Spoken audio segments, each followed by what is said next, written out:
नमस्कार शेतकरी बांधवांनो, एमटी ऑल टीव्ही या यूट्यूब चॅनलवरती तुमचं पुन्हा एकदा स्वागत आहे।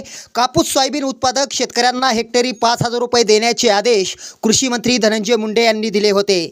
मात्र शेतकऱ्यांना कोणत्याही प्रकारचे अनुदान जमा झाले नाही, त्याचे कारण आता समोर आलेले आहे। बघा शेतकरी बांधवांनो, धनंजय मुंडे यांनी 10 सप्टेंबर पासून शेतकऱ्यांच्या खात्यावरती, पात्र लाभार्थ्यांच्या खात्यावरती अनुदान वर्ग करण्याचे आदेश दिले होते।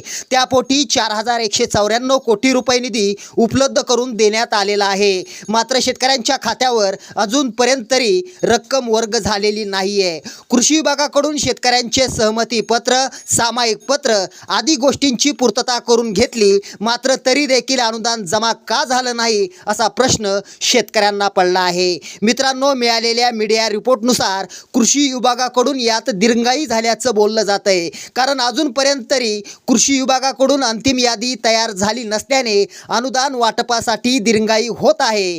जोपर्यंत कृषी विभाग अंतिम यादी जाहीर करत नाही, तोपर्यंत शेतकऱ्यांचं अनुदान अडकून राहणार हे मात्र निश्चित। मात्र मिळालेल्या अपडेटनुसार 15 सप्टेंबर रोजी अंतिम यादी जाहीर होण्याची शक्यता वर्तवली जात आहे। याबाबत तुम्हाला काय वाटतंय आम्हाला नक्की कळवा। हा व्हिडिओ आवडला तर शेअर करा। धन्यवाद।